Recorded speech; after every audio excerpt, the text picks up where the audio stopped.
15 വർഷമായി low frequency communication തിയറിയും launching ഫോർമുലയും കൈക്കലാക്കാനുള്ള ഈ ശ്രമം തുടങ്ങിയിട്ട് കൂടെ നിൽക്കുന്ന സയന്റിസ്റ്റുകൾക്ക് ചോദിക്കുന്ന തുകയ്ക്കുള്ള ചെക്കുകൾ നൽകിയാൽ മാത്രം പോരാ, മുഴുവൻ രേഖകളും പകരം കൈപ്പറ്റാനുള്ള മിടുക്ക് കാട്ടണം. സാർ, എന്നെ കുറ്റപ്പെടുത്തരുത്. തമ്പിയും പെരുമാളും വത്സലകുമാറും പരമാവധി നമ്മളോട് സഹകരിക്കുന്നുണ്ട്. ചില സാങ്കേതിക കാരണങ്ങളാൽ എല്ലാ രേഖകളും ഒന്നിച്ചു തരാൻ വേണ്ട, ഇനിയും കാത്തിരിക്കാൻ പറ്റില്ല. കോടികൾ പ്രതിഫലം തന്ന് വിദേശ ഏജൻസികൾ നമ്മളോട് ആവശ്യപ്പെട്ടത് ബാങ്ക് ടെസ്റ്റിന്റെ ക്വസ്റ്റ്യൻ പേപ്പറോ 10ാം ക്ലാസ്സിന്റെ കണക്ക് പുസ്തകമോ അല്ല, ISROയിൽ സൂക്ഷിച്ച രേഖകളാണ്. ഒരു മിന്നൽ ആക്രമണത്തിലൂടെ നമ്മളത് കൈക്കലാക്കും. അതുവരെ മണികണ്ഠൻ മന്ത്രിയായി തുടരണം. അത് കഴിഞ്ഞാൽ എന്ത് ചെയ്യും സാർ? അവരെ പുറത്തു വിട്ടാൽ ആ വിടുവായ എല്ലാ വിവരങ്ങളും പുറത്തു പറഞ്ഞാലോ? എന്റെ കർത്താവേ, ഞാൻ ആകെ ടെൻഷനിലാണ് സാർ. അലക്സ്, ഭയപ്പെടണ്ട. മണികണ്ഠൻ മന്ത്രിയായി കാറിൽ അങ്ങനെ പോകുമ്പോൾ പെട്ടെന്നൊരു ദിവസം ബോംബ് പൊട്ടുന്നു, മണികണ്ഠൻ മരിക്കുന്നു. That's all.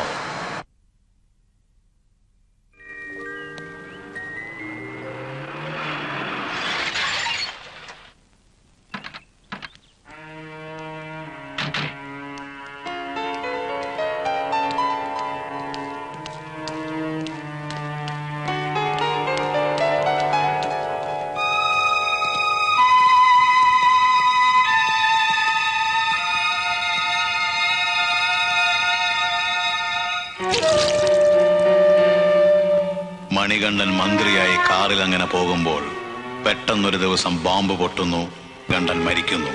That's all. കടവുള്ളത്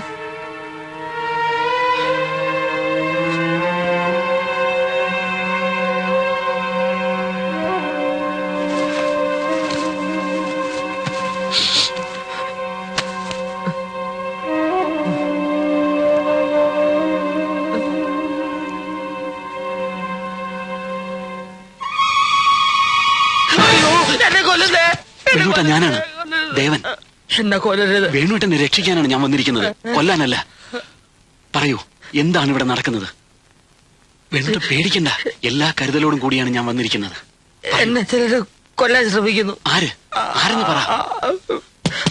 പറയൂ. വേണുവേട്ടൻ കഥ തുറക്ക്. ഞാനാ പറയുന്നത്, ധൈര്യമായിട്ട് ചെന്ന് കഥ തുറക്ക്. തുറക്കാൻ.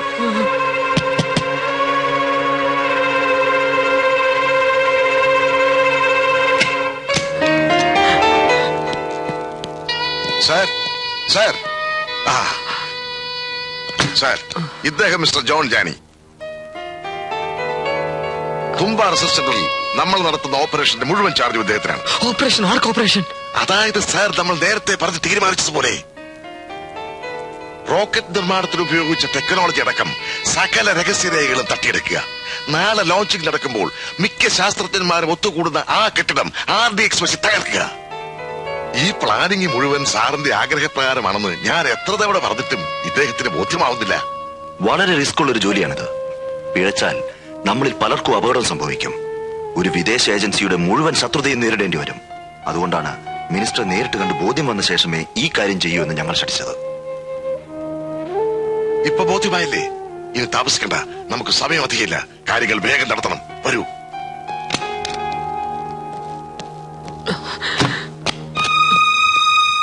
സിന്ധു പറഞ്ഞപ്പോ ഞാൻ വിശ്വസിച്ചില്ല. ഇപ്പൊ എനിക്കെല്ലാം മനസ്സിലായി. വേഗം CM വിളിക്ക്. ഫോണൊക്കെ അവർ കട്ട് ചെയ്തിരിക്കുക. വഴിയുണ്ട്. അതൊക്കെ പറയാം. സെക്യൂരിറ്റി ഓടി വരണേ, എന്നെ കൊല്ലുന്നേന്ന് വിളിച്ചു പറ. എന്തിനാ? വിളിച്ചു പറ, ബാക്കി കാര്യങ്ങളൊക്കെ ഞാൻ ചെയ്തോളാം. സെക്യൂരിറ്റി ഓടി വരണേ, എന്നെ കൊല്ലുന്നേ. സെക്യൂരിറ്റി ഓടി വരണേ, എന്നെ കൊല്ലുന്നേ, എന്നെ കൊല്ലുന്നേ. ഇവന്റെ എളി തോക്കിക്കൊണ്ടിരിക്കുക. എടുക്കരുത്. അവരോട് തോക്ക് താഴെ ഇടാൻ പറ. തോക്ക് താഴെ ഇടൂ. തോക്ക് താഴെ ഇടൂ.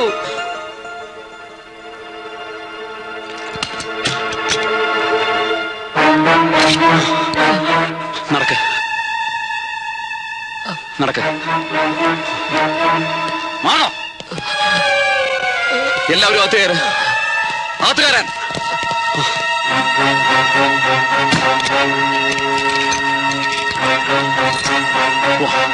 ഒരു ഭയം വരട്ടെ മുഖത്ത്. നടക്ക. എന്താ ഇത്? മിണ്ടരുത്. നീ എന്താ ഈ കാണിക്കുന്നത്? തുമ്പ സ്പേസ് റിസർച്ച് സെന്ററിലേക്കാണ് ഞാൻ മന്ത്രിയെ കൊണ്ടുപോകുന്നത്. നിങ്ങൾ പോലീസ് കൺട്രോൾ റൂമിൽ വിവരം അറിയിച്ചോളൂ. നടക്കാൻ.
എവിടെ പോകുന്നു വേണോട്ടെ? ഈ വീട്ടിൽ എനിക്ക് ഒരാളെ കാണാനുണ്ട്. ഞാനിപ്പോ രണ്ടേവും വണ്ടി ഇരിക്കേ.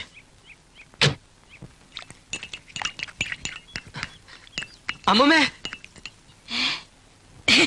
അമ്മൂമ്മേ. മോനെ മണി, വൈദ്യര് നിന്നെ വിട്ടതാണോ അതോ നീ ചങ്ങല പൊട്ടിച്ചിറങ്ങി വന്നതാണോ? നിന്റെ ഭ്രാന്ത് മാറിയോ മോനെ? ഭ്രാന്തോ? എനിക്കോ? ഏത് വൈദ്യര്? അമ്മൂമ്മ എന്താ പറഞ്ഞത്? അമ്മൂമ്മയ്ക്കാ ഭ്രാന്ത്? എന്റെ ദൈവമേ, എടാ ഞാനും കനകവും നിന്നെ കാണാൻ ദിവസവും വൈദ്യമർത്തി വന്നത് നിനക്ക് ഓർമ്മയില്ല? അമ്മൂമ്മ തെളിച്ചു പറ, എനിക്കൊരു എത്തും പിടി കിട്ടുന്നില്ല. ഞാൻ മന്ത്രിയാണെന്നും പറഞ്ഞ് നീ കിടന്ന് ബഹളം വെച്ചപ്പം ആ നാഗയ്യ നിന്നെ കെട്ടിയെടുത്ത് വൈദ്യമർത്തി കൊണ്ടുപോയത് നീ മറന്നുപോയോ? അപ്പ മന്ത്രി ചത്തിട്ടില്ല. വൈദ്യമടം ഭ്രാന്ത്. അമ്മമ്മേ, എന്നെ കൊണ്ടുവിട്ട വണ്ടിയിൽ ഒരു താടിക്കാരനുണ്ട്. അവന്റെ കൈപ്പെട്ട ആപത്താ. അവൻ വന്നാ എന്നെ കണ്ടിട്ടേ ഇല്ലെന്ന് പറ. എവിടെ പോയെന്ന് ചോദിച്ചാ? ഞാൻ ചത്തുപോയെന്ന് പറ. കണ്ടതിന്റെ പ്രയത്താണെന്ന് പറ. ഞാൻ വെടിവെച്ചാൽ കൊല്ലം അമ്മയുടെ വീട്ടിലോട്ട് പോവാ.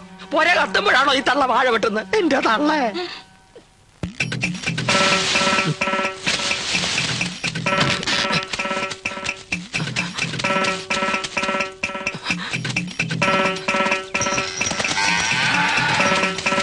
മണികണ്ട,